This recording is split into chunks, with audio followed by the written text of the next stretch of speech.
বাংলাদেশের চট্টগ্রামের নৌবন্দরের যে নিউ মরিং টার্মিনাল সেটি বিদেশি কোম্পানিকে লিজ দেওয়ার চক্রান্ত করছে, পায়তারা করছে বর্তমান ইন্টারিম সরকার। আজকে আমরা স্মরণ করে দিতে চাই বর্তমান সরকারকে। আমরা সেদিন সেই স্বৈরাচারী শেখ হাসিনা সরকারকে বিদেশে পালাতে বাধ্য করেছিলাম।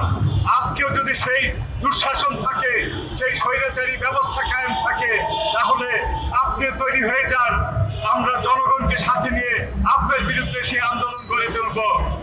বাংলাদেশের আইন শৃঙ্খলা বাহিনীকে নিয়ন্ত্রণ করতে ব্যর্থ এবং বাংলাদেশে মানুষের যে মত প্রকাশের স্বাধীনতা, যে ভোটাধিকার এখনো পর্যন্ত নিশ্চিত করতে ব্যর্থ। আমাদেরকে মনে করিয়ে দেওয়া হচ্ছে আমরাই যারা এই কাজ করে অপরাধ করেছি, আমরাই যারা স্বৈরাচার মুক্ত করে আমরাই আজকে বড় অপরাধী। আপনারা সারা দেশে যে মত সন্ত্রাস করছেন, আপনারা যে ধরনের সাম্প্রদায়িক উস্কানি দিচ্ছেন, আপনারা যেভাবে নারীদের উপরে নির্যাতন করছেন, সেটা খুবই ভয়াবহ। আপনারা সবাই জানেন যে বর্তমান সময়ে বাংলাদেশের চট্টগ্রামের নৌবন্দরের যে নিউ মরিং টার্মিনাল সেটি বিদেশি কোম্পানিকে লিজ দেওয়ার চক্রান্ত করছে, পায়তারা করছে বর্তমান ইন্টারিম সরকার। এবং বাংলাদেশের ভূমি ব্যবহার করে মায়ানমারের রাখাইনে মানবিক করিডোরের নামে একটা যুদ্ধক্ষেত্র তৈরি করার পায়তারা চলছে। তার বিরুদ্ধে বাংলাদেশের স্বাধীনতা এবং সার্বভৌমত্বের পক্ষে, মানবিক করিডোরের বিপক্ষে সেখানে একটি সমাবেশ এবং মশাল মিছিল আয়োজন করেছিল যশোরের সংস্কৃতি কর্মীরা এবং রাজনৈতিক কর্মীরা। সেই আন্দোলনের অন্যতম দুজন সংগঠন হচ্ছে এই দুজন উদীচী নেতা। ফলে তাদেরকে গভীর রাতে গিয়ে গতকাল দিয়ে আনা হয় এবং পুলিশ তাদেরকে জিজ্ঞেস করে যে আপনারা কি 2 তারিখে সমাবেশে উপস্থিত ছিলেন? তারা বলেছে যে আমরা উপস্থিত ছিলাম।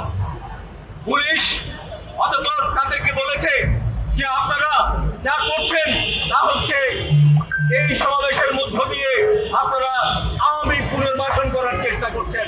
বাংলাদেশে যারা এই সরকারের বিরুদ্ধে কথা বলছে তাদেরকে বিগত আওয়ামী ফ্যাসিস্ট সরকার যেরকম করে ট্যাগ দিত জামাতের, ঠিক তেমনি ভাবে বর্তমান সময়ে এই সরকার এবং সরকারের মদতপুষ্ট বিভিন্ন গোষ্ঠী একইভাবে আওয়ামী ট্যাগ দেওয়ার চেষ্টা করছে।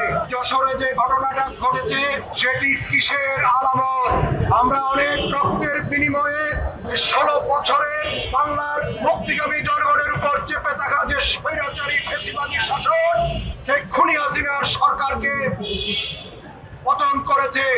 বন্ধুরা আমার, সেই খুনি হাসিনার সরকারের যে পদ্ধতি ছিল, তারা রাতের অন্ধকারে বিনা মামলায়, বিনা নোটিশে গ্রেপ্তার করেছে, খুন করেছে, হত্যা করেছে। আমরা লক্ষ্য করছি বর্তমান সরকারের সেই পেটোয়া পুলিশ বাহিনী আবার সেই অপকর্ম শুরু করেছে। আমরা বলতে চাই, এর জন্য কি হাজার হাজার প্রাণ রক্ত ঢেলে দিয়েছে